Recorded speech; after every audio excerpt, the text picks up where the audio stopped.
lecture you're about to see deals with the problem of self-destruction. Its purpose was to enable people to better understand the nature of this strange, tragic act. We should not be able to diminish this great human affliction until more people do understand it and appreciate its seriousness.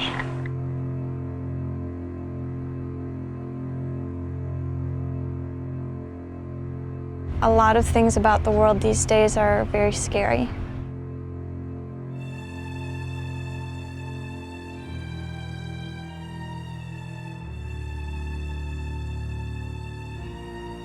My generation may be one of the first generations where a lot of us die not of old age, because a lot of us may not make it there.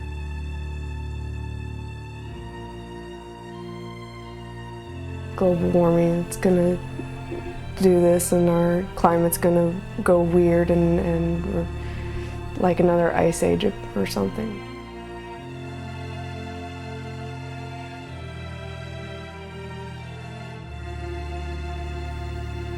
I think the scariest things aren't for me. The scariest things are thinking that I might leave a world to my children that would be really difficult and painful for them. I think we're all fucked. All of us, I think most of us in this room are gonna die before we reach. I don't believe that we would wipe ourselves out entirely. I believe that we could probably fall down. There's gotta be a way. There's gotta be a way to live through it. You know, once we're able to look at the world without blinders and see the really horrific mess we're making of it. We have got to change our whole idea of the way that the world works. I generally just feel like everything is out of balance. Nothing that I can do will make any impact on the planet. We're living a way that doesn't work. We have to live a way that does work. So it's going to change. You can't change what's happening in Washington. You can't change what's happening over in Iraq.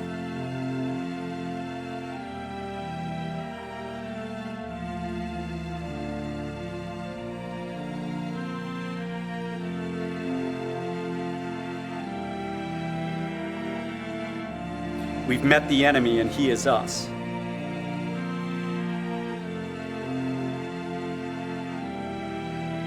I guess I just tell myself that it's all going to be okay. You kind of have to keep going.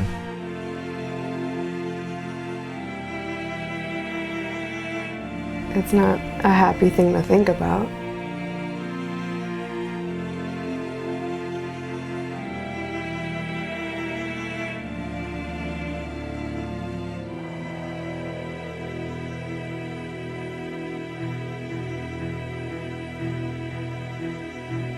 There was a time in my life when I was having this recurring daydream.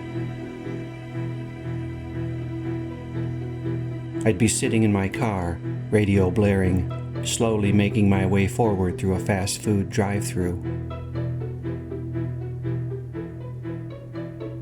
I'd get to the window and they'd hand me my drink and my burger and fries. And as I waited for my change, off in the distance, a bright flash and a rising cloud. And as the full force of the nuclear blast washed over me, as the icy cold of my overturned Coke seeped into my jeans,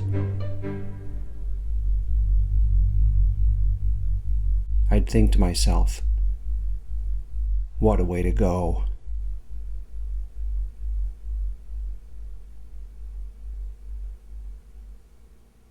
Yeah, I think that we might wipe ourselves off the earth.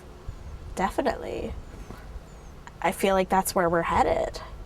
There's an emptiness that other needs, the real desires aren't being met. And we're just scrambling with what our culture offers us. And our culture tells us, we will find love if we buy this lipstick and that makeup and these clothes and this car. I think it would be okay if we gave the earth back to everybody else who is not as destructive. All the rest of the life on earth.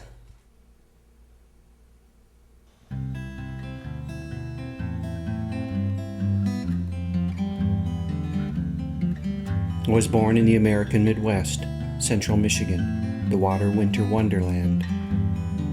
I was raised in the arms of an extended rural family, mostly farming folk, solid, hardworking, quiet, giving.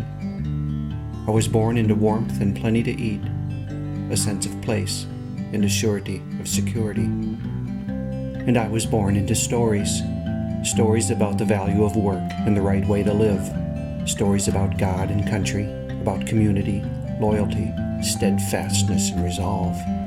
Stories about the role and place of humans on this planet. Stories about our relationship to something we called nature. I was born into stories. Nobody told me these stories. They didn't have to. The stories were the air I breathed, the water in which I swam, the ground upon which I walked. They were all around me. We didn't even know they were stories. We just thought they were the way things are. My world was a playground. There were fish to catch, boats to row, parades to watch, trails to hike, lakes to swim, snowmobiles to ride, games to play, presents to open, and family to share it all with. The days would end with sunsets and fireworks, and sometimes I would dance until I collapsed with joy. It was a magical land, cherry popsicles and warm milk, birthday cakes and store-bought costumes and brand new chairs under the tree. A land of giant geese, well-dressed poodles, talented birds, and even more talented people. The earth was our merry-go-round, our monkey bars, our swing set. As long as we didn't look down, everything would be just fine. I was born halfway up the population explosion. I was born on the slope of rising CO2 levels. I was born in the foothills of a mass extinction. I was born on the rocky rise of oil production. I was born facing forward, looking ever upward, my first step a step up slope, a step into progress, a step into a vast and glorious human future. We were moving on up. There was no looking back. There was a mountain to conquer, and conquer it we would. All we had to do was climb a bit further. But the mountain we were climbing was not what we thought it was. Rather than rising from natural forces, the slopes up which we were headed were the results of imbalance and short-sightedness. In our efforts to progress, to succeed, to improve, to strive, to overcome, to manage, to shape, to solve, and to grow, we wielded huge new forces across the globe. We walked as giants upon the earth, unaware of the footprints we left behind. I have walked that path, unaware of my own big feet, enacting the stories of our culture, not stopping long enough to feel the instability of the slope underfoot. But in the late 80s, news of the ozone hole and global warming first hit me, and the ground began to shake. I stopped and looked around me for the first time. I got scared. I got involved. And then the shaking subsided, or rather, I just got used to it. Life got more complex with the births of my 3 children, and there was climbing still to do, so I continued to climb. But the tremors were still there underfoot. At night I slept, but fitfully, clenched with worries, my dreams assaulted by vague rumblings from the future. In my dreams I would stand at the pinnacle of the present and look out over the surrounding terrain, and it did not look like I had thought it would.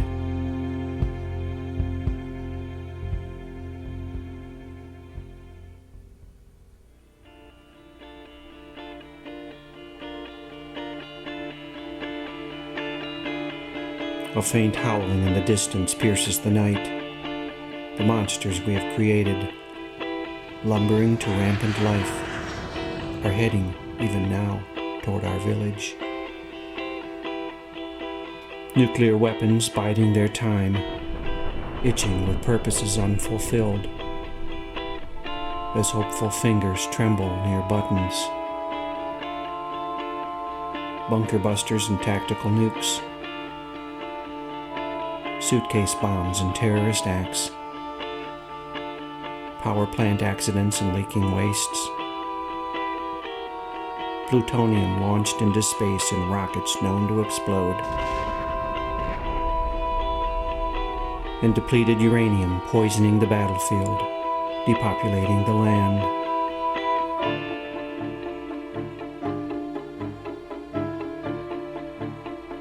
Chemical warheads and biological black magics, sarin and soman and VX and phosgene, anthrax and smallpox and plague, enough to take out entire cities, enough to cover the planet. And they don't care who lets them out, as long as they get to play. Other nasties lurch toward us on their own. Old friends, new creations, and recent escapees. Ebola, Marburg, Lassa, and SARS. Swine flu, bird flu, HIV, and AIDS. The rebound of tuberculosis, cholera, malaria, and typhus. Prions and mad cows, scrapey sheep, and chronic wasting disease. Cancers that eat away our lungs, our brains, our breast, our testicles, and our ovaries. The new monsters peer over the horizon. Good intentions spliced to blind arrogance and numbing greed. Frankenfoods and Terminator seeds. Herbicide-tolerant and pesticide-laced crops. Patented life, barely tested, quietly ticking, let loose upon the land, as if their creators, having looked at the world, managed to learn nothing at all. The monster's howls grow frenzied. Chemicals in our land, our sky, our rain, our rivers, our food, our bodies, our babies. Rising male infertility rates and Superfund sites and ozone depletion. Rivers dammed and salmon doomed. Topsoil loss and fertilizer runoff. Huge oceanic dead zones and depleted fisheries. And the ghosts of silent whales scraping over the corpses of coral reefs. The monsters advance and forests collapse under their feet, leaving indigenous cultures battered, homeless, soul-sick, or dead. Disrupting water and oxygen cycles and turning soil into deserts as tigers and salmon and tree frogs and falcons stumble down the path toward extinction, their heart-rending voices lost in the chatter of chainsaws and the coughing insults of bulldozers. And all the while, the climate is changing. Angry summers, insistent floods, belligerent blizzards, grudging droughts and pissed-off hurricanes. With poles warming and ice shelves calving, permafrost slumping and glaciers receding, sea levels rising and big cities sinking. As ocean currents halt and superstorms gust, deserts expand and rabbits run and locusts hoard and army ants march and mosquitoes hunt and rodents overrun. The balance undone. Leaving crops destroyed and diseases vectored and famine and rioting and looting and war. The ocean turns acid and corals and shellfish and planktons dissolve. The disruption of food chains, the collapsing of ecosystems. Tonight on the Weather Channel.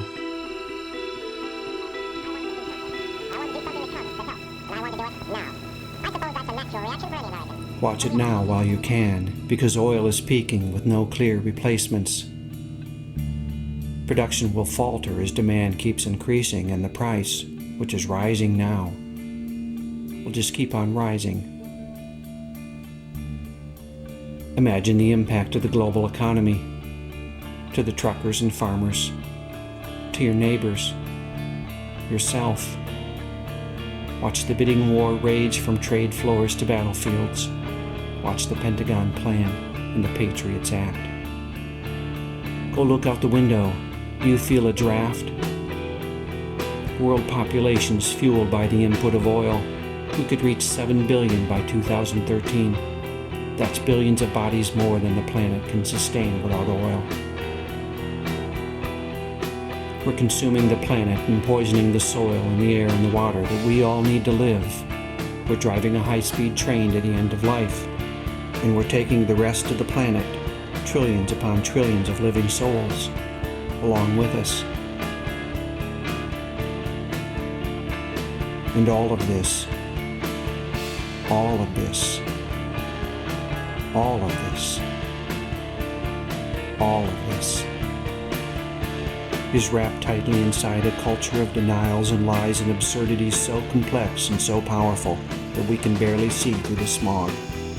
The monsters are screeching at the village's edge, so huge and so horrible that we cannot bear to look at them. And we, bound in a cultural straitjacket of our own making, slumber on as they draw near.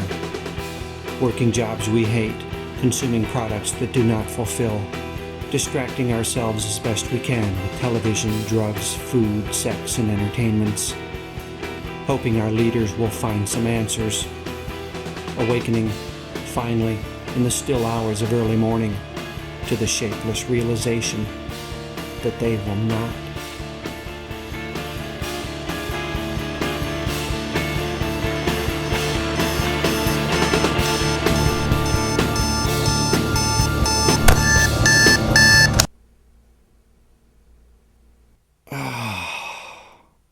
What a nightmare. Well, Jenny, you're in a pretty serious situation. But we believe, your mother and Mr. Benton and I, that you can make good without being sent away.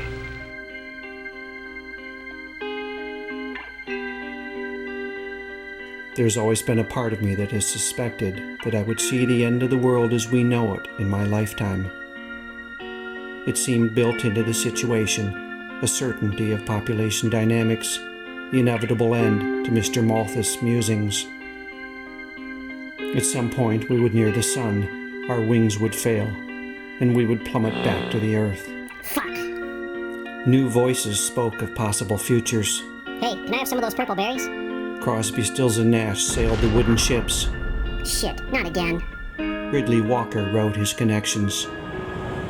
And Charlton Heston ate Soylent Green with the Omega Man on the Planet of the Apes. You maniacs!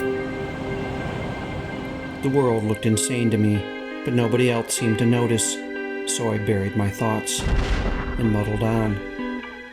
Deep inside, this was tearing me to pieces. I remember looking in at night on my sleeping children and feeling a deep and gnawing terror for their futures. But I locked my fears tightly in my heart, hit the snooze button, and slept a while longer.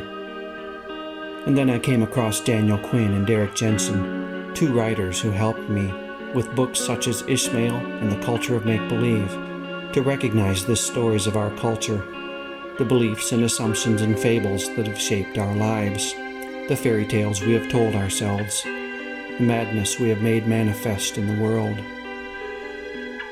Quinn speaks of the Nazi regime, of Adolf Hitler and the story he told the German people, a story about the lost destiny of the Aryan race, a story of oppression and defilement, a story of victory and vengeance and greatness regained. And Quinn explained how the entire nation, oppressors and oppressed alike, Jews and good Germans and gypsies and gays, were all held captive by that story. We who live today inside the dominant global culture are similarly captives of stories. Stories that surround us like the air we breathe. Stories that we enact at our own peril. Stories that threaten the community of life itself. Have you heard the one about humans being separate from nature? Different, special, the pinnacle of creation? Or about humans being innately flawed, violent, selfish, and greedy?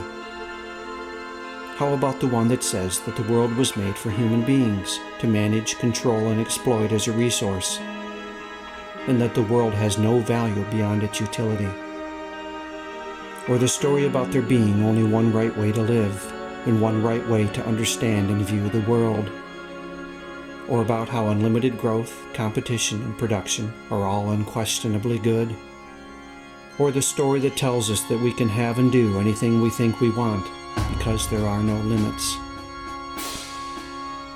There were people in the world looking squarely at our cultural stories and at the global predicament and seeing what I saw.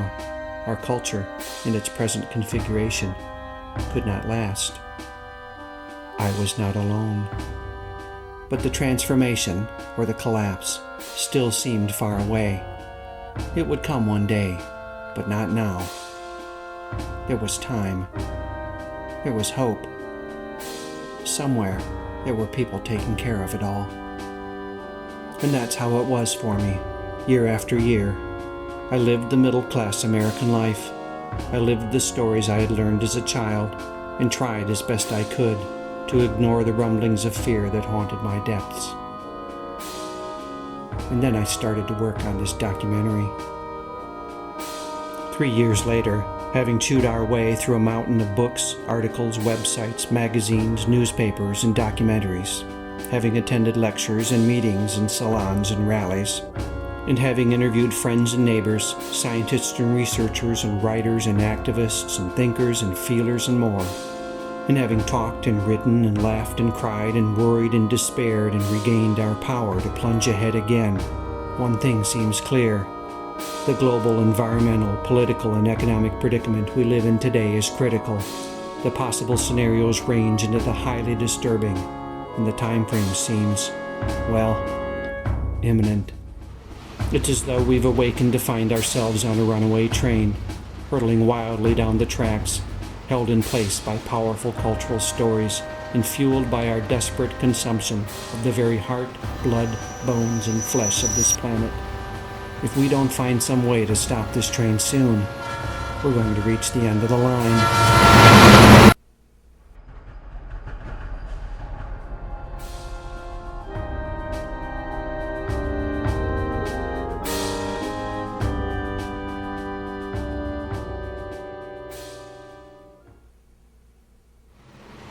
So what do you see when you wake up on the train? I can tell you what I saw. I saw the ground beneath the pavement, the man behind the curtain, the monster under the bed, the real below the rails. The culture of empire works every moment of every day to distract my attention, like a magician using sleight of hand. What happens when I look where the conjurer does not want me to look? I see the trick. I see the reality behind the illusion. I see, if I look long enough, that the empire has no clothes. Ride with me a while. Look more closely at the train and the tracks and the terrain through which we're speeding. If we are to respond effectively, we'll need a clear understanding of the whole of the situation. For me, 4 aspects of our predicament stand out: peak oil, climate change, mass extinction, and population overshoot. In the fall of 2005, Sally Erickson and I circled the country by train, meeting with people to talk about these issues and many others. At some point, you reach the place where you can't get it out any faster.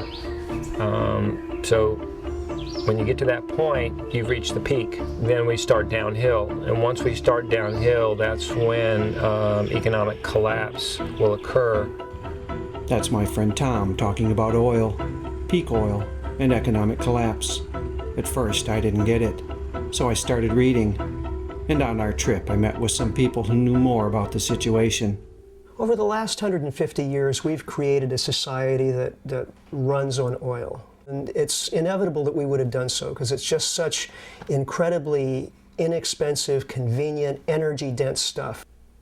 I spoke with Richard Heinberg, a core faculty member of New College of California and author of 3 books on peak oil. The problem, of course, is that oil is a non-renewable resource. So even when we first started using the stuff, we knew that eventually we'd run out. I met with the journalist Paul Roberts, who wrote a book about oil depletion in 2004.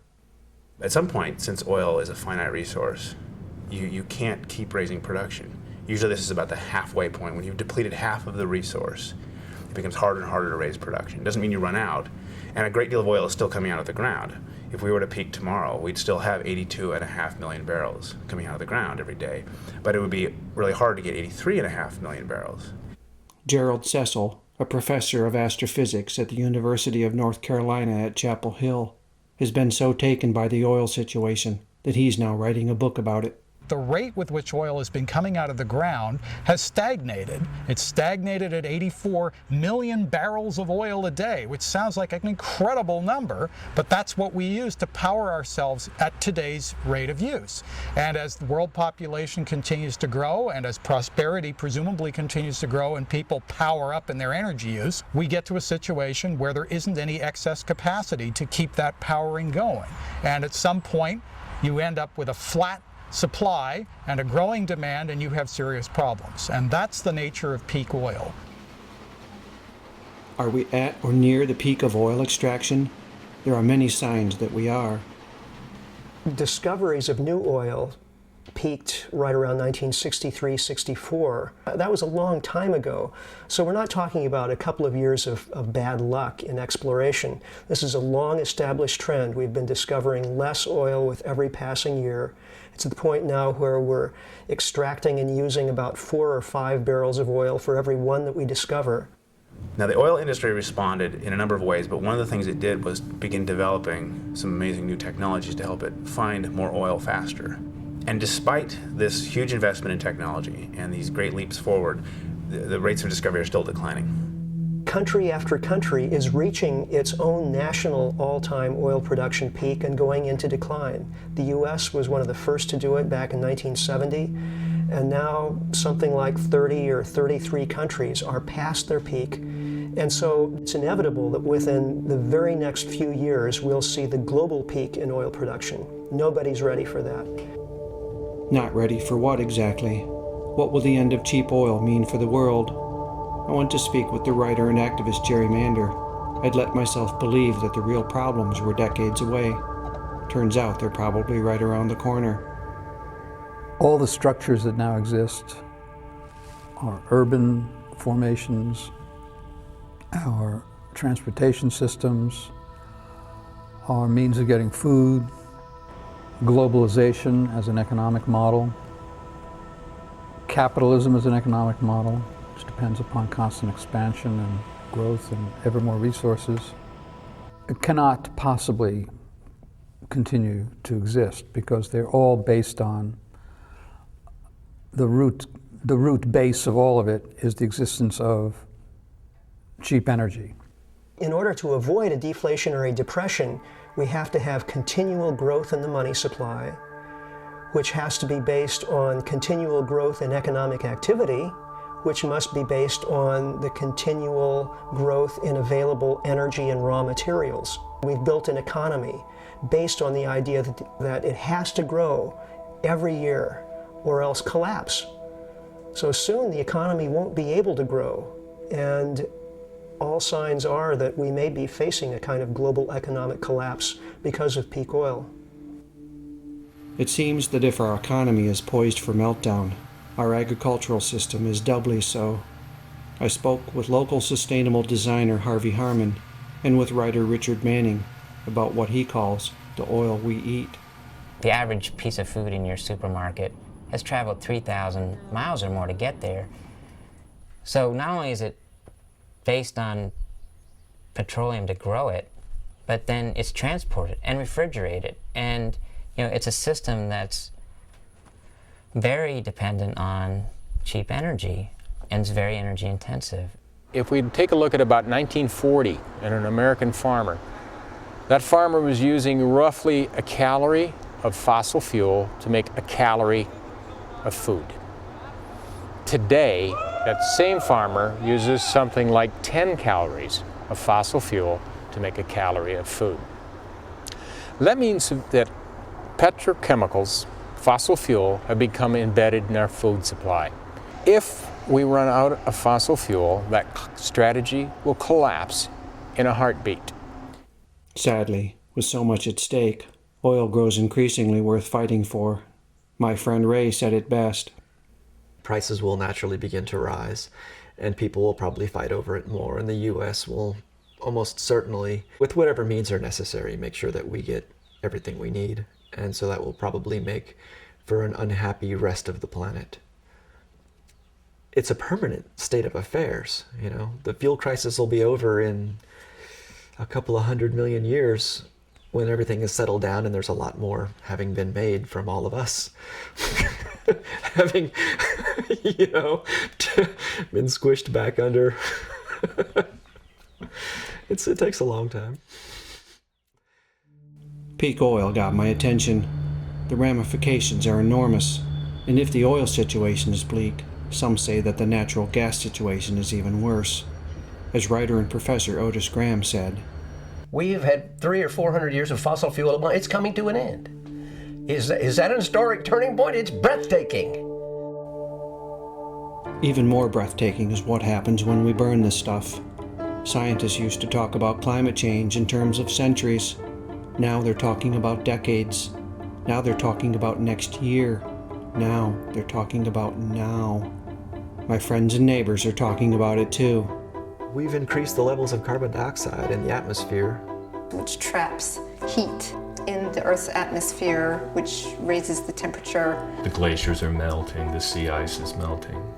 You know, the polar ice caps are basically melting. And I hate it. I hate feeling like we've done this to nature, and not to mention all of the animals, all of the wildlife that are going to die. It'll begin to happen. It's already beginning to happen. It's happening everywhere. You know, it's happening. It's terrifying. It's a drag. That's putting it mildly. The only good thing I can think to say about climate change is that when I understood the climate situation, I spent less time worrying about oil. Some people have said, and I think they're right about this, we're going to run out of air to burn before we run out of fossil fuels to burn. In other words, the fossil fuels are creating the global warming problem, the CO2, and the pollution problems. And if we keep using those, it's not really a matter of when we run out of fossil fuels, it's when we befoul the atmosphere so much and create so much global warming, it's irrelevant how much gas we've got left. There, see what I mean? You feel better already, don't you? So whom else could I speak with about the climate? Turns out I didn't have to go very far. William Schlesinger, Dean of the Nicholas School of the Environment and Earth Sciences at Duke University, had this to say. We have raised globally in our atmosphere the concentration of carbon dioxide from about 280 parts per million in the late 1800s to close to 380 parts per million today. That's roughly a 30% increase, and the projection is that we'll be 550, 560 in the year 2050. Schlesinger's colleague at Duke, Professor of Conservation Ecology Stuart Pym, added this.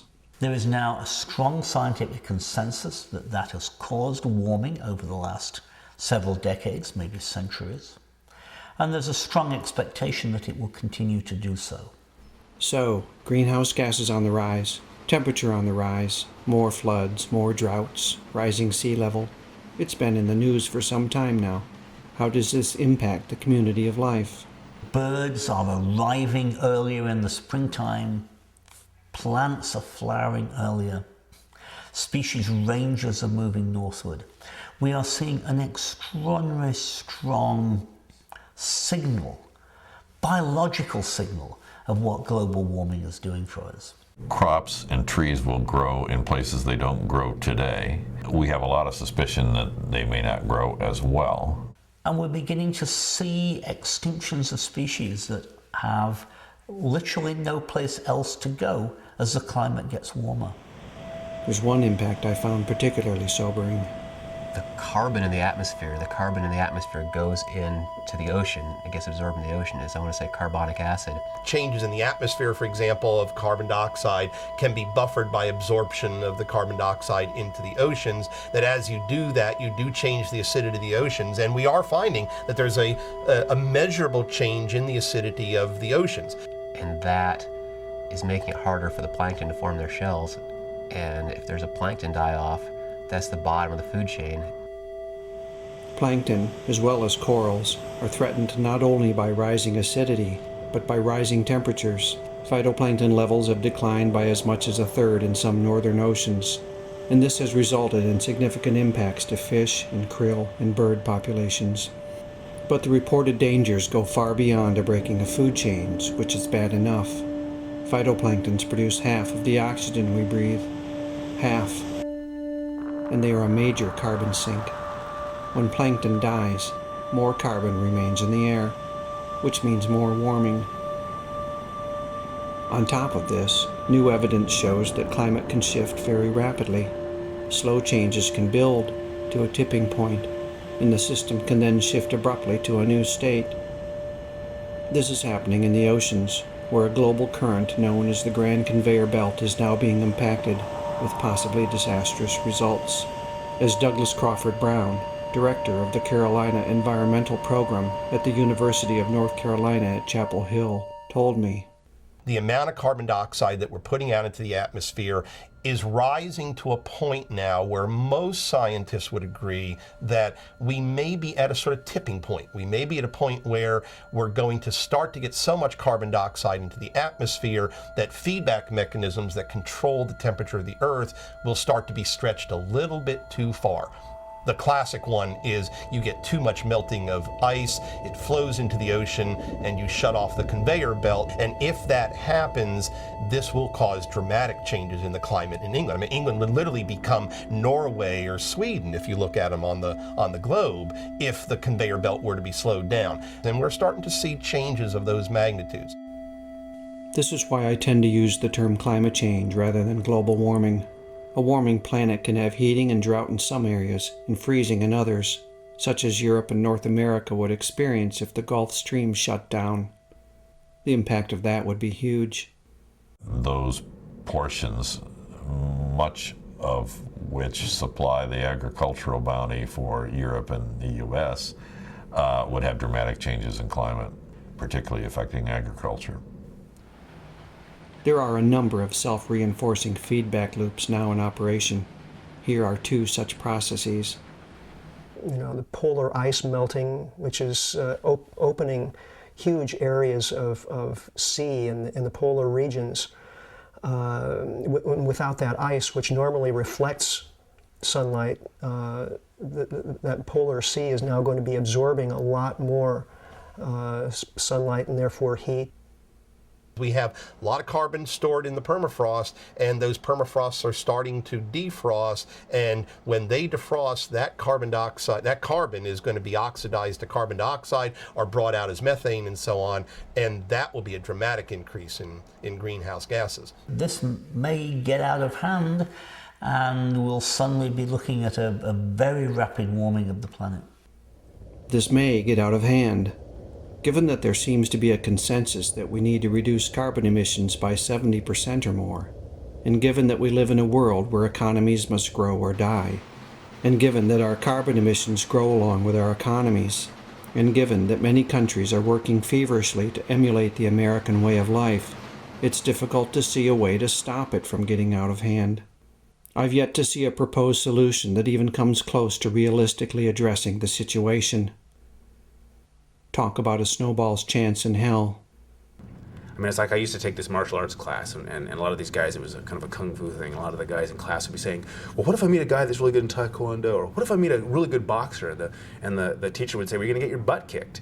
So what if we run into a tipping point where we have this kind of accelerated scenario of climate change?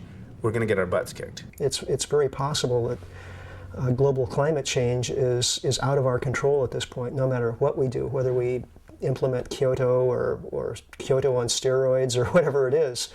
I don't know how it'll be manageable. If they can't manage the fallout from the New Orleans catastrophe, what's going to happen when they try to manage a society-wide catastrophic situation? We can take a lot of punches. Nature takes punches pretty readily. Global warming is a really severe punch. And all that we depend on for natural systems and agricultural systems is about to be wiped out pretty drastically. About to be? What is he saying? Do we dare speak of such disasters as inevitable? If we speak of inevitability, will that overwhelm people? Will they slide into apathy and diversion? Isn't that where people already are? I don't feel like I can afford to look at anything less than the truth. And then I must ask, what are we made of? Who will we be in the face of such truths? If we don't look at these things, one thing seems certain. Generations to come are not going to be very happy with us for refusing to get serious about these hugely important issues. What really gets me is it's not just our human descendants. Millions of species and more are now threatened by our behavior. And for many of them, there will be no generations to come. We're killing off all the life forms that give us life. We have black holes in the ocean. There are no fish in places in the ocean. What's happened to the fish? What's happened? That's my friend Barbara, who spent her life as a teacher and activist, working for the life of this planet. The thing is, we know what's happened. My son Jack knows. He's known since he was a kid. I mean, everybody knows the problems, the deforestation, the pollution of rivers, the garbage, overpopulation, all of these things. The planet isn't built for us to do that. It's not built in such a way that it can take that. I mean, we have to live on the planet, so if we're going to destroy where we're living, then that's going to be a problem. Destroy where you're living. A problem? What are the analysts and scientists saying? Geologists mark geological time by catastrophe. When did the comet hit and wipe out all those species? When did the fossil record change? So what was there yesterday was not there the next day. And we're in one of those periods right now, but it's human caused. And we're seeing an order of extinctions now that ranks with the great catastrophes on the planet. Currently, we are driving species to extinction probably 1,000 times faster than they should be. We will lose somewhere between a quarter, maybe as many as a half of all the species on Earth within the next century. I think what he's saying is, that would be bad. When I spoke with Daniel Quinn, he seemed to agree. If this goes on, and on, and on, and on, there's going to come a point when the system is going to collapse. What is it that's going on and on? Nothing less than the people of empire devouring the world, as my friend Kevin put it. Humans are taking over the whole planet, and everything else is being crowded out. Crowded out, felled and milled, caught, cleaned, and canned. The numbers show that the culture of civilization is eating itself out of house and home. On land, we consume 40% of what's known as the primary productivity of the planet. If you look at how much green stuff the planet produces every year, we use about 2/5 of that. We consume it, our domestic animals consume it, and we use wood and fibers like cotton. I drive through the country and see it. Forests are now fields and parking lots and box stores. We grow crops and livestock and billboards and cell phone towers, bulldozing and bush hogging our way around the globe. And it's a destruction of the places where species live that's the principal cause of species becoming extinct. It's the same story in the oceans. Many people think that the oceans are vast and untouched. And in actual fact, we take about 1/3 of the production from the oceans too. Our fish stocks all over the coast of the United States and certainly around the world are getting perilously close to collapsing. Most of the desirable large predatory fish, snapper, swordfish, and the like, have been reduced down to 10% of their previous population. Down to 10%? Maybe that's why we're now eating tilapia instead of cod. The cod is almost gone. And with your tilapia, may I suggest a big tall glass of drinkable water? When it comes to fresh water, we probably take about half of the available fresh water. Part of the way we've fed the planet over the last 30 years as we've doubled population is to use a whole lot of water. Our agriculture is now the leading user of water in the world and in this nation as well. Our watersheds in the United States have been so highly developed that even small changes in the amount of water that falls are beginning to cause large implications for society's availability of water. Multiplying the impact of consumption and habitat destruction is the fact that, with fuels, with pesticides and herbicides and industrial chemicals, with noise and with electromagnetic waves and with human activity and with structures of control and domination, empire is literally and metaphorically poisoning every square inch of the planet. Yes, life will recover from what we are doing to the planet, but don't hold your breath. It's going to take millions of years. It's going to take an incredible number of human generations. Trillions of people will live in a biologically impoverished world if we don't stop our human impacts now. I spoke with Daniel Quinn about this mass extinction. He gave me a metaphor that has haunted me since. We are like people who live in a very tall building, brick building. We live on the top floor, and every day we go out, go down to the lower floors, and at random we knock bricks out and take them upstairs to the top and build higher. Every day, downstairs, 200 bricks, take them upstairs. And the building is perfectly stable. But it's not going to be stable forever because we are attacking the structural integrity of the building. 200 species a day, day after day after day, year after, and as our population increases, it's going to turn into 400 species a day and 1,000 species a day.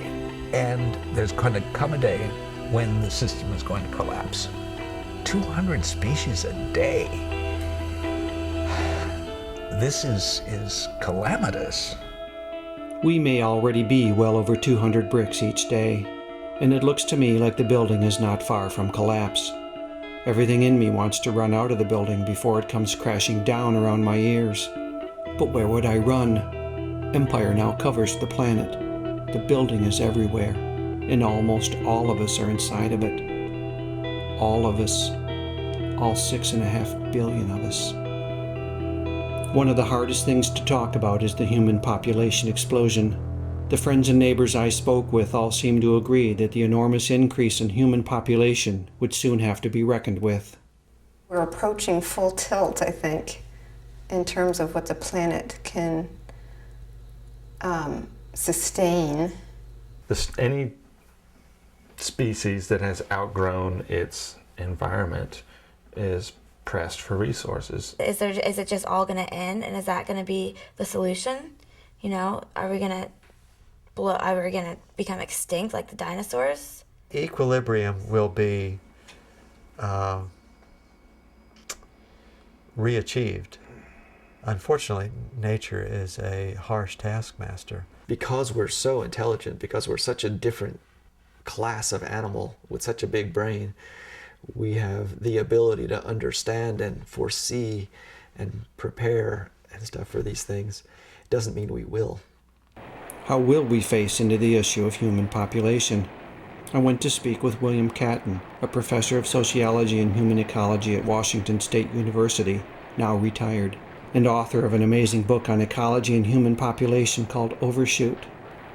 According to Catton's assessment of the carrying capacity of the planet, I think the way we're living now, the world was overpopulated already by the time of our Civil War.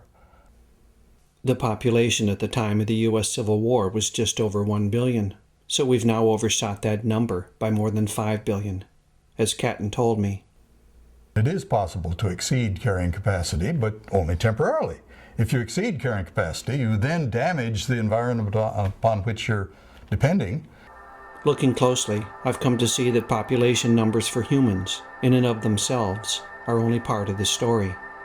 As Catton points out, it's the damage those numbers do that counts, and that damage is intimately connected to our way of life. The Earth supports as great a collective mass of ants as it does people. It can do so because ants aren't building 6,000 square foot homes, driving 2 hours to their jobs, buying plasma TV sets, and killing each other with depleted uranium munitions. We in the developed world have 32 times the footprint on the planet, on the resources depletion, 32 times the person in India. Well, I think we all know that, though the figure is stunning.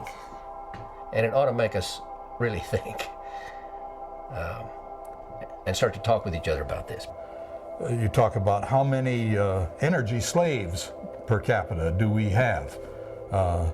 In this country, we've got something like 70 times as many energy slaves per capita as people in Bangladesh. Instead of thinking of that Bangladesh as the overpopulated country, if you multiply each of us by 70, take that 290 million or whatever number of us there are now, multiply it by 70, wow, we are an overpopulated country. In those terms, the U.S. is a nation of 21 billion people, and my own 3 children add 210 to that number. To speak of population, then, as the root cause of our problem makes little sense to me. It conjures images of crowded third-world cities and teeming masses of human flesh, while the global impacts of rich first-world lifestyles go unexamined. Big feet, more and more feet, and more feet getting bigger and bigger. And if these feet just keep on walking, one of these days they're going to walk right into oblivion. It cannot be sustained for much longer. There are any number of catastrophic forces that could lower our numbers as oil depletion, climate change, and environmental collapses play out. One thing large populations are especially prone to is disease. Microbes are going to have a lot more to do with it than humans have to do with it in the end. In nature, and we're still governed by natural rules, we don't like to think we're not, well, we are. And when you put together the kind of biomass that humans represent on this planet, we're an asset to somebody. We're a resource. But it may be possible to meet the situation with consciousness and intention. Once we get to the peak human population, wherever that is, I hope it is 8.5 billion rather than 12 billion, but it's going to be high. Whenever we get there, what? Do we have a vision of what we should do? I mean, we got to the peak, and there's trouble all around us. What should we do? Somehow we've got to devise a way for obtaining a soft landing as we reduce the population from 6+ billion down toward 1 billion. If we decide we want to reduce it, we can see to it that the reduction occurs in a more humane way than it will occur if we just try to keep on business as usual. Humanity's never been in this. This is new. This is new. And this is big. And this is not being talked about. And because it is not being talked about, we have no clear idea how we might devise that softer landing. Talking about it, then, clearly and honestly, is the first step. Without that, catastrophe is inevitable. But either way, our global population is going to be reduced. This is what I had to face. The population of my species is going to be reduced.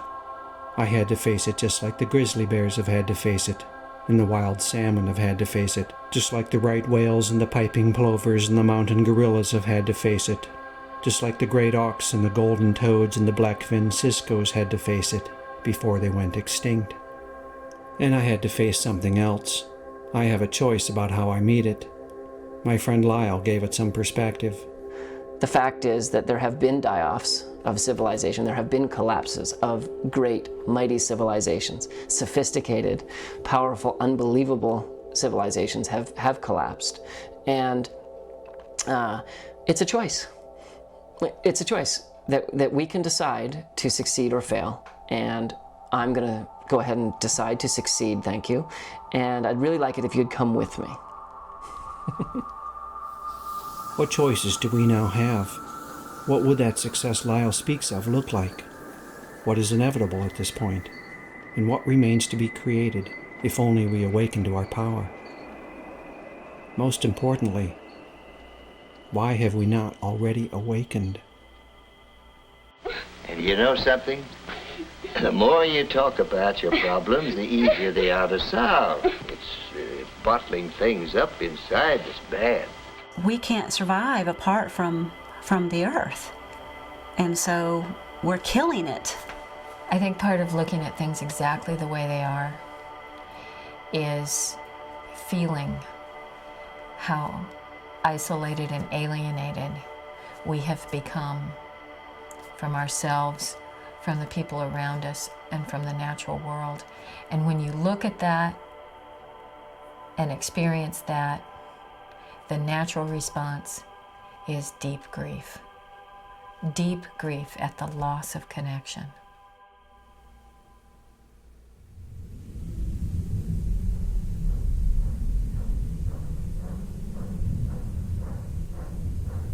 There are other issues we could have looked at. How do we face into all of this information? It looks as though our very survival as a species is now in question. As I gaze unflinchingly at the world situation, the information goes right into my body. I feel shaken to the core. I feel like running away. I feel, at times, like I've been hit head on. I know I'm not alone. I wish I had some magic potion. I wish I had some easy fix. I wish I could just tell you that everything is going to be okay. But of course, I can't tell you that. And probably, deep down, you already know that. What chance do I really have, Doctor? Mr. Marshall, I have no desire to mislead you. I'm sure you realize that recovery is not a sure thing. 36 years after the first Earth Day, 44 years after Silent Spring, the planet is closer now to ecological meltdown than it has ever been. If what we want is to stop the destruction of the life of this planet, then what we have been doing has not been working. We will have to do something else. When we stay focused on the question, what do? We don't ask the more basic questions about how did we get here? And if we don't ask those questions, I don't think we've got much chance of affecting the kind of radical change that we're going to have to affect if we're going to make it. Well, I appreciate your being so frank with me, Dr. Swanson. I guess I don't have to tell you how I feel. From my experience, talking about how we feel is exactly what we need to be doing, and we'll also need to question some assumptions. One assumption I question is the one that tells us that since scientists can help us understand the situation, they are automatically equipped to tell us how to solve it. But there are forces at work in the world that cannot be understood through a microscope. What are the forces that brought us to this point, and what are the forces that keep us stuck here? I went to speak with the people who are trying to answer these questions. I realized that I would have to step outside of the culture so that I could see it from a new perspective. Deep inside the tangle of problems that threatens the entire world, there rages a boundless blaze of cultural fire, the locomotive power for the cultural train we're all now riding. An engine not of steam or diesel, but of story and myth, habit and belief. An engine racing out of control. It's time to look more closely at the culture of empire. So how did we get into this mess? Wow. That's a cosmic question. Many analysts think it started about 10,000 years ago, when humans began to engage in a new and fundamentally unsustainable style of food production. What we invented was something that I call totalitarian agriculture, which is predicated on the notion that it all belongs to us. We can kill off anything we don't want on the land, put a fence around the land, we can grow the food we want on the land, and nobody else can touch it. That slippery slope that we're on right now, we started walking on that 10,000 years ago. And it is because of an inherent problem in agriculture. Agriculture really depends on disturbance. There's no way you can do agriculture without doing that catastrophic damage. So it makes agriculture fundamentally unsustainable. The surplus from this new way of getting food had immediate effects. It has fueled this tremendous population growth of ours. Our growing population is always catching up with our food production. we have a food race on our hands. We grow more food and the population increases. So we grow more food.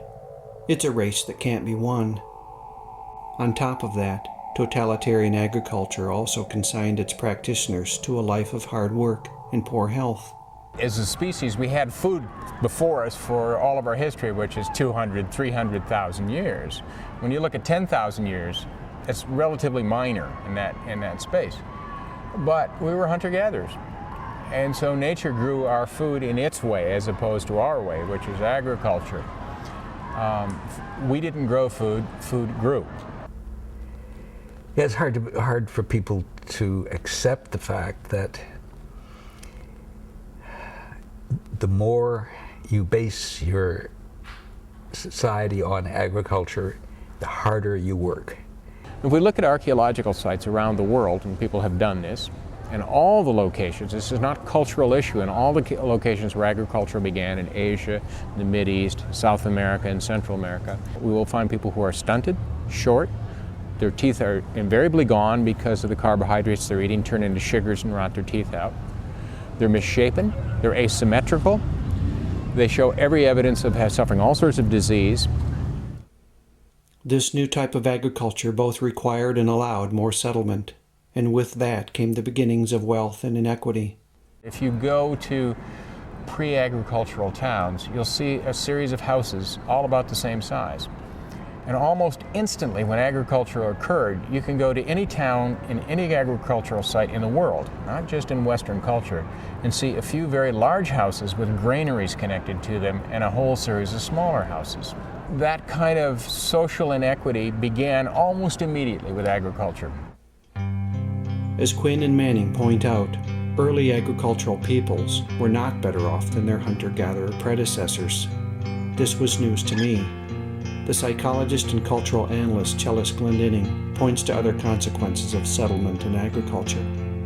Before, when women were moving around and very athletic and carrying their babies and having a diet that wasn't so high in carbohydrates and nursing their babies for long periods of time, then women did not ovulate very often. But when women became sedentary, women began to have regular cycles. And so more babies were born. And so guess what? Then you have to make more farm. And then you have to expand the area that's fenced off. And then, oh, maybe you're going to meet up with someone else who's coming that way, you know, another group. And so then you have to have a war. We're taught to regard agriculture and settlement as the normal and natural way for humans to live. So it was a bit of a shock to learn how these basic cultural changes were the fundamental cause of so many of the problems that have dogged us through the centuries. Derrick Jensen speaks to the end result of all of this cultural change. I think one of the best lines I ever wrote was that forests precede us and deserts dog our heels. When I think of, or when you think of the plains and hillsides of Iraq as the first thing that you normally think of, cedar forests so thick the sunlight never touches the ground. I think for most of us that's not the case, but the first written myth of this culture is Gilgamesh cutting down those forests to make cities. Cities. Settlements begat villages, which begat towns, which begat cities. Totalitarian and catastrophic agriculture, the accumulation of wealth and power, and increases in population all came together to give rise to a new form of human culture, the culture of cities, the culture of civilization, the culture of empire. I realized as I was writing the newest book, Endgame, that I'd been bashing civilization for probably 10 years now, and I'd never defined it. I didn't know what I was talking about. And so I define it in that book as a way of life characterized by the growth of cities. I've defined a city as a collection of people living in numbers large enough to require the importation of resources. A city could be defined almost as a human ecosystem that grossly exceeds the carrying capacity of its local environment. As Jensen and Catton point out, because cities exceed the carrying capacity of their local environment, and because they require the importation of resources, then those who live in cities are locked into the inevitability of getting those resources from somewhere else, from somebody else. by whatever means is necessary. Often that means is trade, but trade requires transport, and transport requires energy, and energy has to come from somewhere, and it eventually runs out. And trade requires willing partners, but people do not always want to trade. When trade breaks down, and you need those resources, what remains is war. We now need oil to keep our cities going. Watch the bidding war rage from trade floors to battlefields. Watch the Pentagon plan and the Patriots Act. Let's stop for a second and regroup. I told you I've had to challenge some assumptions. We've been doing agriculture and expanding and growing and building cities and accumulating material wealth for so long now that it just feels like this is how things are supposed to be. But how can a way of life that is destroying its own support systems be considered how things are supposed to be? They did eat every herb of the land, and all the fruit of the trees, and there remained not any green thing. Let's move on. Once our native human intelligence and creativity was combined with the defining impulses of empire, things began to snowball. We kept using more and more sophisticated technology so we could put off the inevitable, which is we've got physical limits. Using the power of technology, we could break through the limits and laws and rules that kept the community of life in balance for millions of years, temporarily. Rules, all the time rules. I'm sick of them. Excuse me for interrupting, boys and girls, but maybe you would like to find out just what it would be like if there were no rules. But how could we do that? By going someplace where there are no rules. There's no such place. But maybe there is a way we could go to a place without rules. How? By using our imagination. Now let's all pretend real hard. And pretend we did. Thinking we had no limits, our power to control went right to our heads. As historian and geologian Thomas Berry put it, we in America are fantastically absorbed in the fact that we are controlled, in a sense, of the destinies of the universe.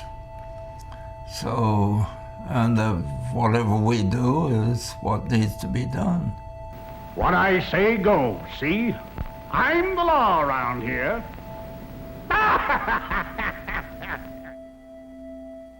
But the belief in the power to control has proceeded on some faulty assumptions about the limits of science. Science has given us a way of understanding the Earth in such a way as to enable us to use the planet. That's the challenge, the use of the planet.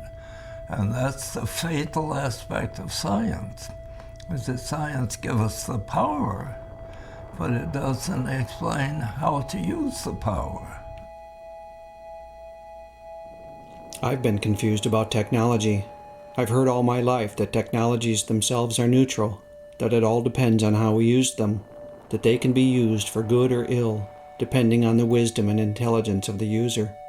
But, as Jerry Mander explains, but that's completely wrong. You can do an analysis of every technology and find its beneficial aspects and its negative aspects.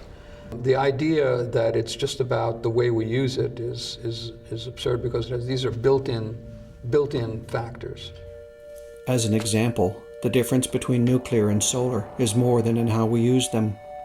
Each technology has built-in characteristics that determine how they end up being used, and who uses them, and for what. Military scientists are not now working on a solar-powered warhead, and neither am I looking to put a nuclear water heater on my roof. Because of this misunderstanding, it's easy to get trapped in the myth of the techno-fix. Ever since that division of humans and human space away from the rest of the world, there's been one problem arising from that situation after another. You know, oh dear, we have to pipe in more water for the more farms, you know. Oh dear, now we have to travel great distances. Oh dear, now we need more resources, we need more land. whatever. It's been one technological fix after another. And then as soon as you try to answer something with some kind of a technological fix that doesn't really go to the root of the problem, then there's going to be new problems. And then it just rolls along, you know. And so now, I mean, you look at the state of the world now, and half the people in the world are living in urban areas. You know, so how do you answer that? You know, and the population explosion has gone to such an extreme. How do you answer that, but with another technological fix? Half the people in the world live in cities, and cities, by definition, exceed the carrying capacity of their local environments. I don't think most people know this. But you'll agree that to make up your mind fairly, you have to know all the facts. See, I don't think you know all the facts. If we knew all the facts, we'd have discarded the myth of the technofix a long time ago. To my eye, our crisis, at its deepest levels, is a crisis not of technology, but of meaning and purpose. We keep acting like all we need do is throw more technology at it, while we fail to understand or even see the clearly cultural issues that doom to fantastic failure these ever more desperate attempts to keep the present system going. We've been pretending for so long, we've forgotten what we once knew. You can't survive in the long run if you don't follow the laws of life. As we settled into agriculture and civilization settled into us. We fenced ourselves off from the world. And everything inside the fence became what we needed to survive, and everything outside the fence became threatening, wild, you know, uncontrollable. Keep it out. And our technologies cut us off from our own experience. We can build a culture that sits between us and the world and that mediates our behavior toward the world and what mediates what we do and what we perceive. If you have a spear, it becomes a lot easier. You don't have to kill somebody right in front of you. You can kill somebody 30 feet away. And that distance makes it easier to kill. And if you've been sent into war with a B-2 bomber strapped to your back and an array of high-tech sensors at your fingertips, you can kill Iraqis with no more thought or feeling than you might have wasting the Covenant on your Xbox at home. This disconnection from the world, from other people and other creatures, altered our relationships and left us confused and wounded. Our relationship with the universe becomes a use relationship. Now that's disastrous. It's just like to say to another being, human, you used me, is about as terrible a thing as a person can say. Now the planet Earth is telling us, you used me. At what point do we stop and listen? And if we stop and listen, what will we be able to hear? Disconnection has stopped our ears. The planet's voice barely registers. Our minds are clogged with stories. Central to my understanding of the world is this: all cultures are based on stories. The culture of civilization and empire comes with its own unique set of beliefs and impulses. Listen to some of the stories that have brought us to our present predicament. There's never quite enough. We're innately flawed. It's heresy today to say, let's stop growing. Hard work is morally virtuous. More is better. The physical world as I see it is everything. We can solve any problem. I mean, they actually say that the way to be happy is to own more stuff. We are to subdue the earth and have dominion over it. We own. We own the planet. We own everything here. We own these resources. Humans have rights, and nothing else have rights. There are many times in which people just don't want to be told that such and such a place is off limits to them. Living with stories like this, is it any wonder we're devouring the planet? In some ways, we're in a culture of 2-year-olds where we just won't look at the limits. Dominion over the earth in Genesis didn't mean to leave this pillaged and smoking. Daniel Quinn has named some of the basic stories of empire. The ambient voice of our culture tells us that this is the best that humans could ever hope for. What we've got right now and where we're going is just unsurpassable. Ergo, any alternative has got to be worse. There were other civilizations besides ours. They did not think that they had the one right way to live, and that everyone in the world should be made to live that way. We are taught to think that we are humanity. If there are other people out there that were different from us, well, they're degenerates or they're just not as far advanced as we are. We came along and began doing things and building civilization, and this is the way humans were meant to live from the beginning, which is one reason why we can't give it up. Here, perhaps, is the most dangerous story of them all. We are superior to all other creatures, and our lives are independent of theirs. Through his intellect, man has developed a superiority over every other form of animal life. With the stories of empire in place, civilization was ready to spread around the planet. Rand Prieur explains the core idea of the parable of the tribes, which reveals how the culture of empire prevailed in a process of cultural evolution that selects for power. Imagine there's a bunch of tribes that are living together peacefully, and one of the tribes, for some reason, instead of living in balance and peace, they decide they're going to go make a bunch of weapons and conquer the next tribe and turn them into slaves. The next tribe has three choices. If they run away, the paradigm of the violent tribe expands into their territory. If they submit into slavery, the paradigm of the violent tribe expands their territory. If they build weapons to fight back, the paradigm of the violent tribe expands their territory. And that just goes on until the whole world is made up of people who make weapons and fight and enslave other people. After 10,000 years of this, we've forgotten who we are. How could 3 million years of human life be meaningless? The way people were living at that time, during that vast period, they were living in a way in which humans could live for millions of years, tens of millions of years. And that's something. Man, now we're saying, how many decades can we have? And if we go on living this way, it's not many.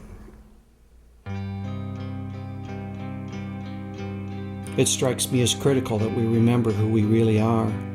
We have these huge brains and a great capacity for innovation and adaptation, but we can get trapped inside of stories and fantasies that block us from our own greatness. Well, human beings can act either as members of climax ecosystems where we integrate ourselves into everything else that's going on, or we can act as invasive species like the cane toad. The classic example of human beings acting as an invasive species, of course, is Europeans over the last 500 years or so. It doesn't have to be this way. Not all human cultures have followed this path. When I look closely, what I see is that human capacities and characteristics have always been mediated by the larger society. Always. One person I spoke with who discussed our present predicament in terms of inherent human characteristics was Richard Manning. To survive in our hunter-gatherer days, a very narrow field of vision. You had to be concerned with what was happening around you in the immediate 100 yards. You had to be worried about what was going to happen in the next 10 seconds, or 5 minutes. Where was that tiger going to come from? It was going to bite your neck and kill you. And so our strongest instincts are geared to the immediate. Our adrenaline doesn't start to flow when we read about global warming. It starts to flow when somebody put a fist in our face. And yet the Haudenosaunee evolved a culture that balanced those strong instincts. They make decisions based on their impact on the 7th generation. Contrast that with the culture of empire. What we've never been able to do is recognize a limit coming from 30 or 40 years out and behave accordingly. And so we haven't seen climate change coming, and most people don't see oil depletion coming.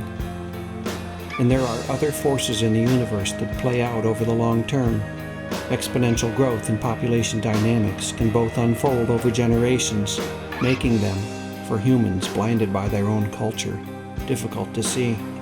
William Catton explains another long-term process. C. Wright Mills of Columbia University, kind of a maverick, gave a nice sociological definition of fate. Fate is what happens when innumerable people make innumerable small decisions about other matters that have a collective cumulative effect that nobody intended. Okay, that's what's happened when we overpopulated the world. Nobody intended to overpopulate the world. Nobody intended to pollute the oceans. Nobody intended to start the greenhouse effect. So this is part of what I've come to about how we got here, a snarl of assumptions and behaviors and beliefs and stories that formed the backbone of the culture of empire, a fusion of forces that severed us from the laws of life. This culture tells us that we can live apart from those laws, without limits, without rules, but doing so has left us, and the planet, battered and beaten. It isn't working out the way we've been taught to think it will. Well, boys and girls, how do you like living without rules? I hate it. This is no fun. It stinks. Over and over I've had to ask, why do we keep destroying the planet, even now, when the evidence that we are doing so is overwhelming? The first thing to note is that all of these historical forces are still in play, and some new forces have arisen in our time. It's sobering to consider that we're trapped in an economy that must grow or die. The economy will, can, and must continue to grow. Now, of course, this is an absurdity because we live on a finite spherical planet. So there's only so much stuff to chew up and spit out. We're assaulted by corporately controlled media that keep us delusional. People tend to think that they have a choice about what information they take from television. And we are sitting and receiving a form of information in which is very, very powerful. It comes in the form of images, and once the images go in, they don't go out. It's almost science fiction in its implications. It's Big Brother, and yet we think it's perfectly normal. As people's real lives become more and more degraded and unsatisfying, and petty and vulgar and irritating and sterile, then the appeals of those glorified images become all the more powerful. There's a great line by Zygmunt Bauman that he says that rational people will go quietly, meekly into a gas chamber if only you allow them to believe it's a bathroom. And I've lost all hope that my government is capable of looking clearly at the situation.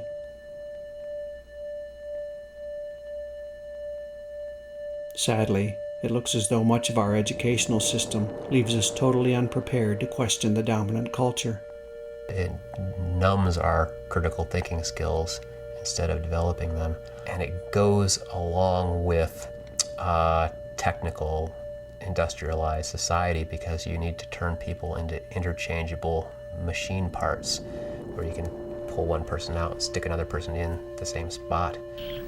These children are being taught to accept uncritically whatever they're told. Questions are not encouraged. I've certainly never been encouraged to question how our culture creates disconnection. Every one of us is living in this little comfortable bubble that's completely disconnected from the real world of animals and plants and soil and water and natural forces that produces everything that's of any meaning whatsoever on this planet. If your experience is that your food comes from the grocery store and that your water comes from a tap, you will defend to the death the system that brings those to you because your life depends on it. If your experience is that your water comes from a stream and that your food comes from a land base, you will defend to the death that stream and that land base because your life depends on it. Systems of manipulation and exploitation, structures of disconnection and delusion, institutions of domination and deceit. I had to ask, who would create such things? Only people who would become almost wholly disconnected from their world. People who have forgotten who they once were. People who have been deeply wounded. We've gotten lost in a hall of mirrors.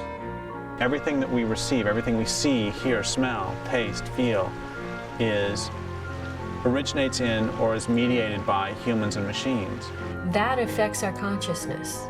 It gives us an inflated sense of our own importance and of what reality is, as if because we've made it, it makes it most real. As any narcissist knows, it's endless. We can never get enough of that reflection of ourselves. What we're really aching for is real relationship. Our animal bodies, I think, formed by the earth itself, want and require a real relationship to the world, to the water, wind, and soil, to the animals, plants, and fellow humans that comprise the community into which we were born. But we're stuck in the hall of mirrors, and we've begun to lose our sanity. So that you see the beginning of something like dissociation, like post-traumatic stress disorder, like schizophrenia, like multiple personalities. You know, you see that the fragmentation in the world today is being mirrored in all of these kind of very severe psychological disorders. If you're in that sort of solitary confinement, you're going to start hallucinating, and you may end up believing strange things like the idea that humans are superior. Acting out of that belief of superiority, of entitlement, of invincibility, empire has conquered the world, but that conquering has bounced back on the conquerors, leaving everyone wounded.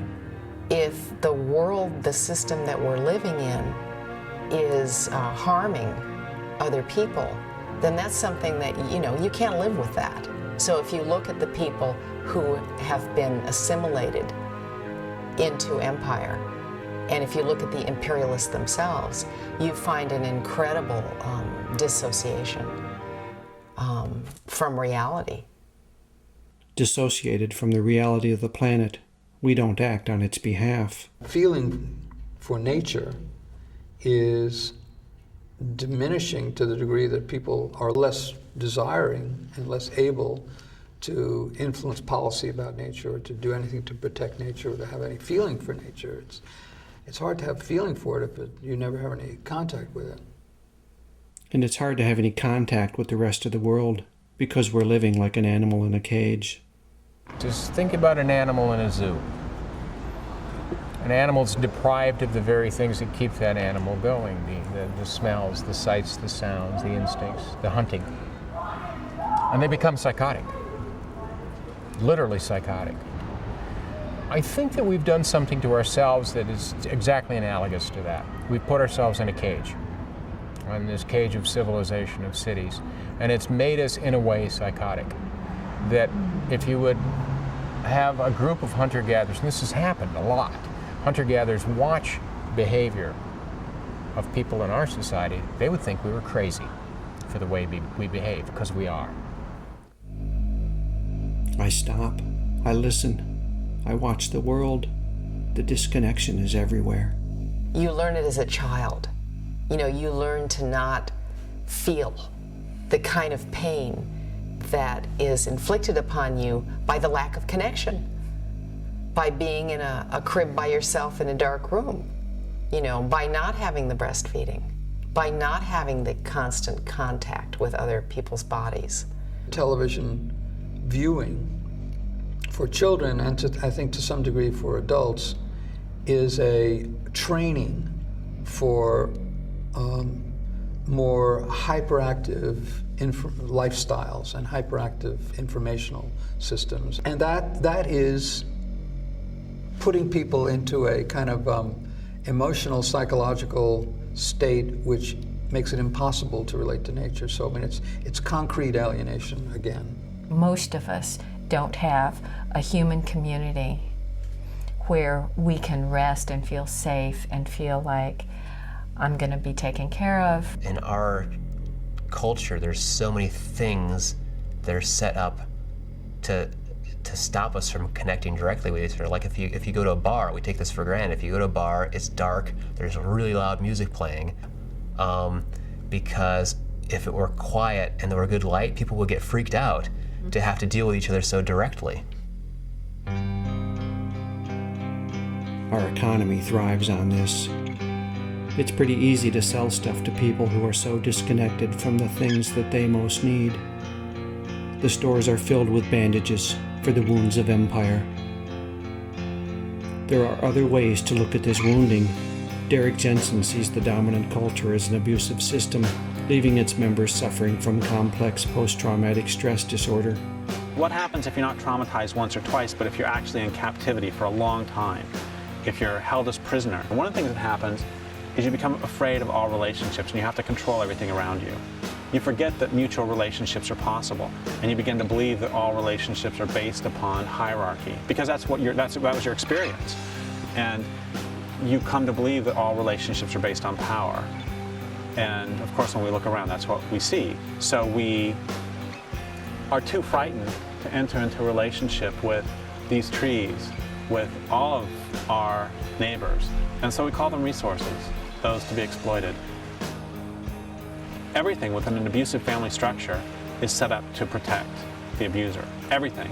And by the same token, everything within this culture is set up to protect the rich. That's what this culture is about. Why do so many victims of abuse stay with their abusers? Because they're identified with the system, and they've been taught since early on that everything is about protecting that system. With civilization, we've been taught to identify with this larger whole that isn't us. We identify more strongly as civilized than we do as living beings. Over the years, I've begun to break my own identification with the dominant culture, to reconnect with myself as a living creature walking the earth. I'm still not finished with the task, a daunting challenge, and yet one of the most rewarding things I've ever done. I've also learned to view this culture through the lens of addiction. Addiction is based on continually seeking more of what it is we don't really want, and therefore never being fully satisfied. There's a deep need, there's a deep hole, a deep longing, a deep fear, a deep grief, a deep rage. So there's food, there's cigarettes, there's alcohol, there's drugs, there's computers, there's TV, there's movies, there's shopping, there's music. It's endless. All of that we've now determined people can be addicted to is a kind of it's like a technological fix. So as long as that's working, why would I stop? I won't stop. An alcoholic doesn't stop. A drug addict doesn't stop as long as it's working, but you reach a point where it doesn't work anymore. After centuries of abuse, disconnection, delusion, and addiction, it looks as though we're desperate to hit bottom. It's almost as if we're wanting to hit bottom so hard that we either shift or die, because it's not worth continuing like this. So many people are so very, very unhappy, and they want this nightmare to end, and they don't recognize that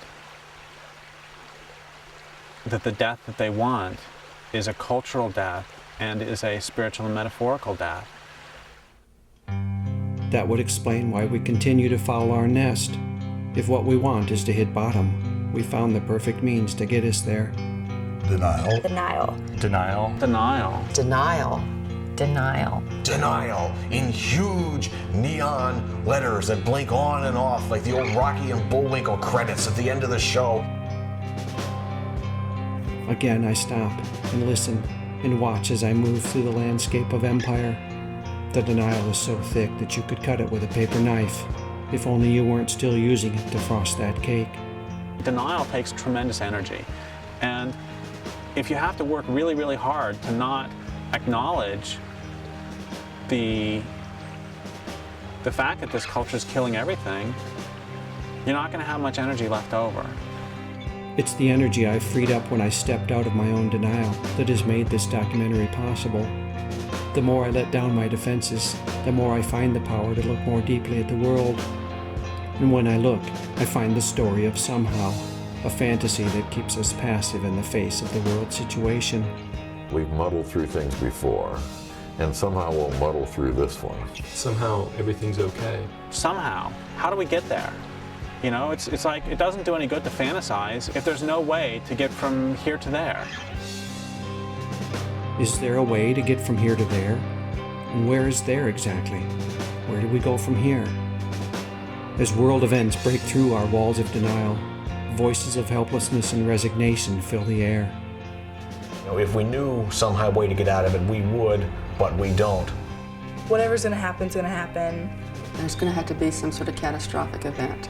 A meltdown of all of these systems that we've been depending on. Figure there's no way to stop the train from heading off the end of the bridge. You know, we're just going to go down screaming. And finally you just say, fuck it. This is, let's just fuck it. Who cares? You know, we might as well go out and party and have a good time because the world's not going anywhere good. This system feels like a trap, a madhouse, a prison. With resignation this profound, it seems as though there is little left to do but to make the prison as comfortable as is possible.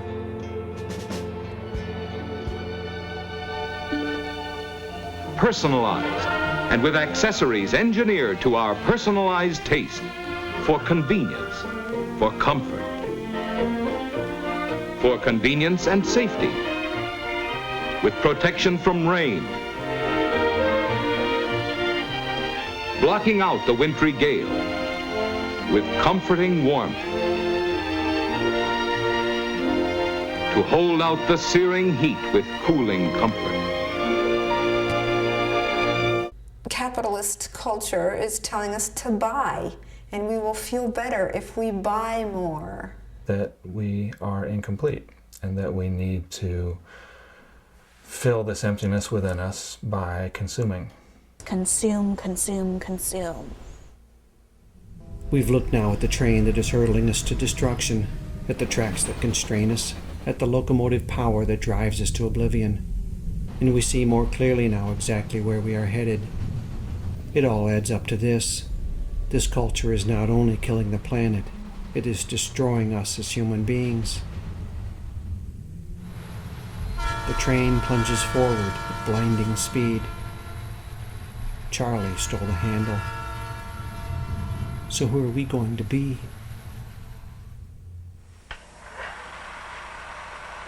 In the film, I see a man standing on the ledge.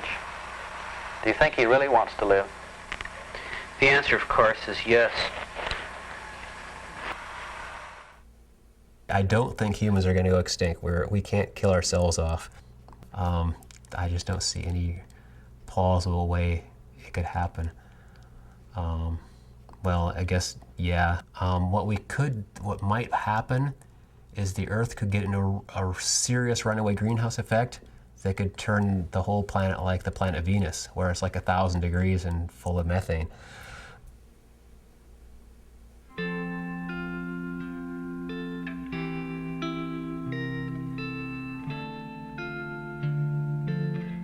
A powerful creative tension arises when we hold two things at the same time, a clear assessment of where we are and a clear vision of where we want to go. I don't see that the culture of empire has either. Trapped in a fantasy of domination and control, any clear assessment of the world gets trampled underfoot in the mad march toward the scam of progress. Traumatized by disconnection and abuse, the people of empire now hold visions that are unhinged and insane. Born and raised in captivity, we're now so institutionalized that few of us can even see the prison bars. But we all know our cell numbers. Waking on the train, we find that we don't know where we are, and we don't know where we're going.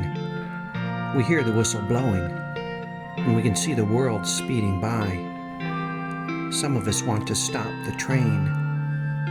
We want to get off before it reaches the end of the line. But we have no clear idea how to get from here to there.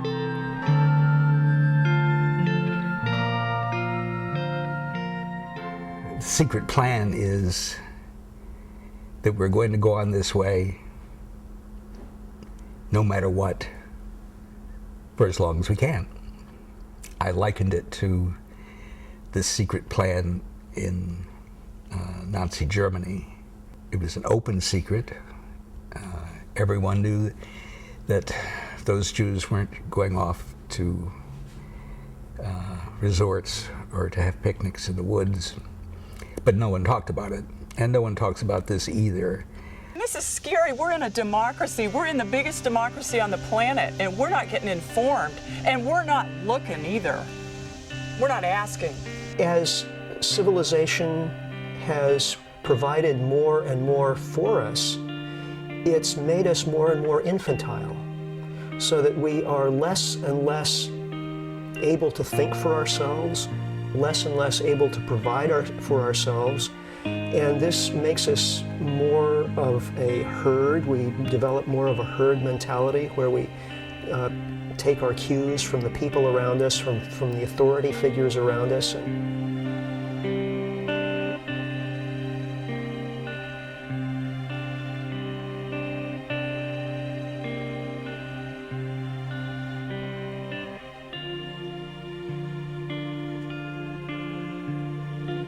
The situation is desperate.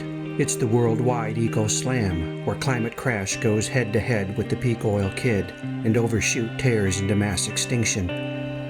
It's the smackdown at the end of the universe, and tickets go on sale this Friday. The American lifestyle is unsustainable. That means that it can't be sustained. It's coming to an end. Remember how 30 years ago we looked to the future and said, 30 years from now, if we don't act, we're going to be in trouble? Well, it's now, and we are, because we didn't. The fundamental laws of life have been broken. The consequences of that are now apparent. Remember the secret plan. The dominant culture is not going to stop until it destroys everything. It can't. It's built on a foundation of faulty assumptions. I see no way that it can be reformed. It can only be discarded so that something new can grow in its place. We have to look at this. We have lost a whole range of human understanding. Before there ever was science, humans understood the universe, how to relate to the universe. And then they had this idea of how to relate to the universe, something which is thrown off base when science comes in and I'll tell you how to run the universe. We've got to understand that we are part of the living community. We're not the masters of the living community. We're not the guardians of the living community. We are just another species. And we have the power to destroy that community, and when we do that, we destroy ourselves. If we don't figure out what our place in the universe is, we're not going to have a place in the universe.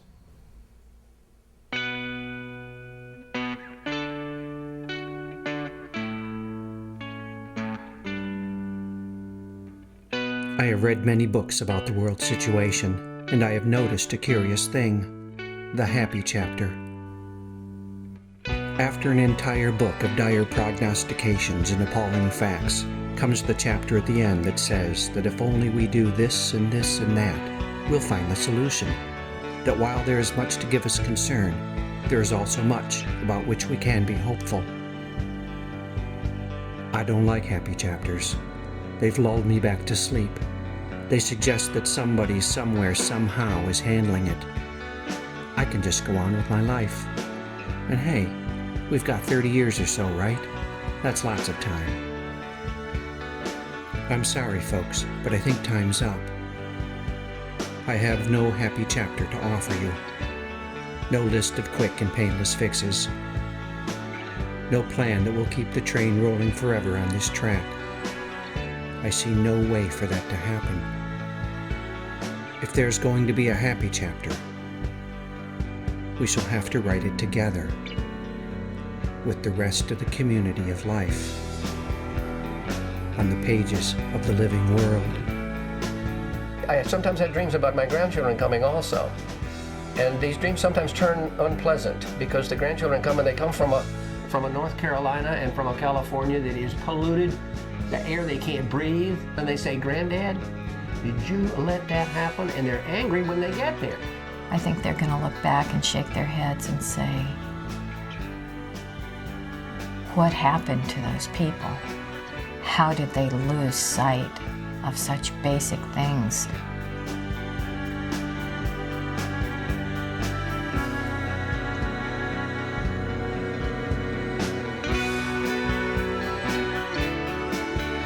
There is a new story arising in the world, the story of the Great Turning, the turning away from a culture of domination and death, and the turning toward a culture that is life-sustaining and life-renewing.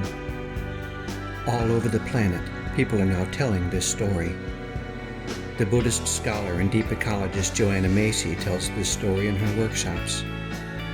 The writer and activist David Corton tells it in his book by the same name. It's a story to be told by our descendants, looking back on this present time. Will we be the monsters of our great-grandchildren's nightmares? Or will we walk, as the story of the Great Turning says, as heroes and healers in the epic poetry of those still unborn voices? Will we be reviled for our entitled destructive ways? Or will we be lovingly remembered in the songs of our descendants, as they recount the story of this lost and very wounded tribe that stepped back from the abyss and found its way home to the community of living souls? We get to choose. Who are we going to be? Part of me still wishes that someone would just take care of it, you know, that it's their job. You know, that's what we pay them for. They're supposed to be the wise parents of us.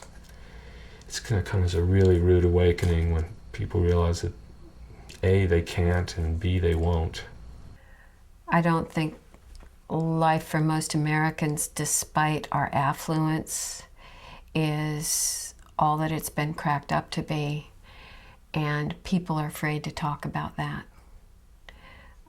They're afraid they're the only ones that are experiencing deep dissatisfaction. It's really so sad. You know, you look at, and particularly American culture is emblematic of this. You go to a typical shopping mall and look at the people around you and the environment around you, and the utter shallowness and hopelessness of it all is profoundly depressing.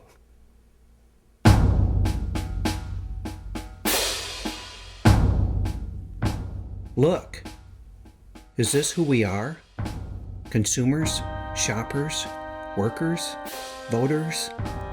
Does our identity lie in Nielsen numbers and box office receipts and the gross domestic product? Are we on this earth to sell cheeseburgers to each other and yell at our children and drive around in clown cars and fall asleep in front of the tube? Are we destroying the planet, as Dmitry Orlov asks, just to be somewhat more comfortable for a little while? I keep having to remind myself, this culture is not humanity. It is only one culture out of the tens of thousands that used to exist on this planet. Only one culture out of the many that are still hanging on. That it has overrun the world means nothing about its rightness, its greatness, or its destiny. It means only that we live in a system of social evolution that selects for short-term power, rather than for compassion, or for sanity, or for long-term survival. I think we are much more than we've ever been allowed to believe. Denied the connection and meaning that nourishes us, we've grown small and stunted in the shallow soil of this culture. It's time to revitalize that ground of our being. What really is important and what adds value and what adds, what does a life well lived look like? Humans have a history of living much more in touch with the natural world, with the planet, much more sustainable, much more spiritual, much more communal. That's who we are. As all of this starts to shift and change and disintegrate and collapse, there's the opportunity, in fact, to come back to ourselves, to grow up fundamentally as people and as a culture. We're in a time of initiation, folks. A mass initiation at the level of culture itself. A vision quest for the collective mind. This culture's arrogance, its adolescent sense of invincibility and entitlement, must be sloughed off to make room for a more mature sense of interdependence with, and responsibility to, the community of life. This is the work of initiation. Stepping into this cultural maturity, we will take our rightful place in the community of life, and we will fall back in love with the world. We can do this, but only if we choose to. Only if we lay down our weapons in this insane war against the world. Only if we surrender control and move back into relationship. The grandeur of the human is not in controlling the planet Earth, but it is in being integral with the planet Earth. You want unlimited growth? You can have it. All you've ever wished for and more. Growth in relationship and experience, in self-awareness and spirit and love and community and connection. Growth in purpose and meaning. Growth in vision. When we step back into the community of life, we will find out immediately what has always been true. All of life is on our side. We'll have polar bears on our team, and elm trees, and condors and salmon and dragonflies and plankton. We'll walk with the wind and the water, with mountains underfoot and stars overhead. The tiger's blood will course through our veins. The horse's breath will fill our lungs. We'll be more connected to real power than we've ever dreamt possible in our sick fantasy of domination. Power with, not power over. The power of a species that has passed through initiation and into maturity. I think we need to look at what is it we want and see if civilization as we've created it is giving us that. And if it's not, what might give us that? What does it mean to dismantle civilization? What it means is depriving the rich of the ability to steal from the poor and to destroy the world. I can't give a better definition than that. There's no real reason why the entire country of the United States couldn't face reality. You have to drop the idea of capitalism. You have to drop the idea of corporations running things. You have to drop the idea of economic growth. It could be done. It could be done. There was a great tradition among the Cheyenne dog soldiers called the picket pin and stake. They would get a tanned rope called a dog rope and a picket pin that's used to stake horses to the ground. And they would attach the picket pin to the sash, the dog rope that was attached to them. And then in battle, they would drive the picket stake into the ground. And that was done as a mark of resolve, because once it's driven, you can't leave until either you're dead, or you're relieved by another dog soldier, or the battle's over and everyone is safe. So the question I ask people is, at what point, where will you drive your picket pin? Where will you stake yourself out and say, I'm not going to retreat anymore?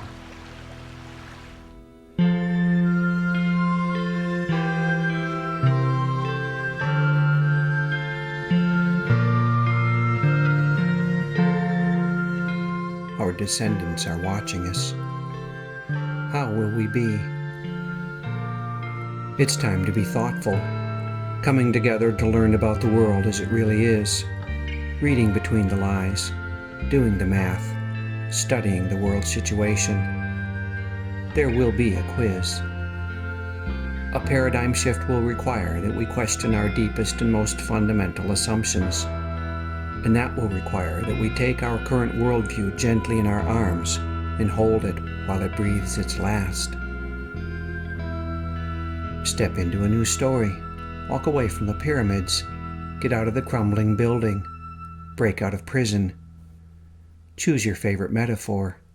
Choose your own adventure, but choose. It's time to be truthful. Millions of sensual, pulsing animal bodies are now living trapped and used and starved in cities and cubicles and sweatshops and food courts and traffic jams and suburbs and public school classrooms. People who are not rich and white already know this. What would happen if we let ourselves feel our feelings about all of this? The entire community of life on this planet is now being threatened. Where do we stick our picket pins? Where do we take a stand? When do we find the courage to let ourselves feel what is going on? Our feelings are the swiftest path back to our forgotten selves. It's time to be open and humble. There are huge forces at work in the world, both seen and unseen. It's time to ask for help. Ask the ancestors. Ask the gods. Ask your God. Go outside and lie down on the earth and ask the land and the sky and the life of this place. And then listen for a response. Listen to the voices of soil and stone, wind and water, the voices of cirrus clouds and chickadees, of red squirrels and wood beetles and Russian olives and hickories. The world will tell us what it knows, if only we will be still and listen. And then speak. It's time to show up in our own lives and tell the truth. It's time to talk about the world situation with everyone we see. We're all in this together. What a relief it'll be to discover that we are not alone. It's time to act with great intention. There is work aplenty to do in this weary world, and people engaged in that work. Find those people. Join in. Save rivers and stop bulldozers and stand up at city council meetings to tell your truth. Share skills, evolve local communities, move from agriculture to permaculture and grow your own food. Learn about medicinal herbs.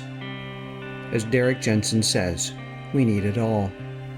Find your work and do it. It's time. But what about that speeding train? How will the great turning turn?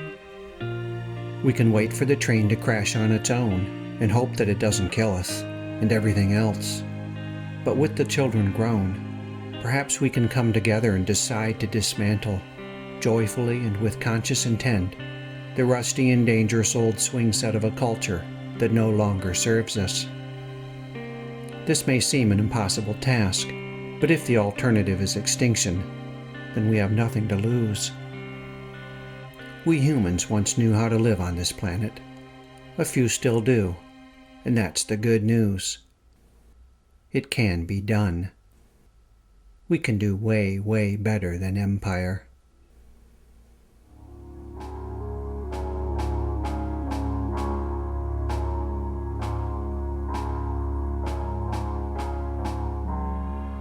Let's jump off the train and build a boat. The train is constrained to rigid tracks, and its momentum makes it almost impossible to steer. But the boat is a very different thing. Boats set sail into the unknown, subject only to wind and wave and weather. Boats can be lifeboats, preserving wisdom and understanding while the storm rages overhead. Boats can be arks, safeguarding the life of the world as the floodwaters rise. And boats can carry us into adventure, away from the shores of the current paradigm, into those unseen shores of a future not yet written. Find your people and build a boat. Build a local community to serve the world and preserve the life of a piece of land. Or set sail in the wider world, interrupting the destruction, healing the wounds, crafting connections and changing minds. Build a boat, a lifeboat, an ark, a galleon of adventure and imagination destined for unknown lands. Build it now. The ice is melting. The waters are rising. We're going to have to let go of the shore. I do not know if I will survive the crash of industrial civilization or the impacts of the climate change that civilization has unleashed. I do know this. I have a choice about how I meet it. I have a choice. We have a choice. I can meet it with a burger in my hand, a French fry in my mouth, and a cold drink spilling onto my jeans. Or I can meet it with consciousness, integrity, and the sense of purpose that is my birthright. I can meet it on the far side of initiation, a mature and related member of the community of life, standing tall, doing my best to protect and serve this earth that I love. This is the course I've chosen. This is my picket pen. I will show up, and I will tell my truth. But it's hard to sail alone when the seas rage so fiercely. If you sail with me, we shall both be made stronger, and when others join us, then our crew will be made strong indeed. Together, we will set forth to find that new land. What a way to go. Let's build a boat in case the waters rise. Let's build a boat. The clouds, they gather in the sky. Let's build a boat. For when this storm comes, let's build a boat. For when the rain it beat like drums, oh, the levee will get pounded. Oh, the people are out having fun. Someday our work will pay off. We will float, others will be overcome. But you cannot run the water. Oh, you cannot run the water. You cannot run the water. Let's build a boat.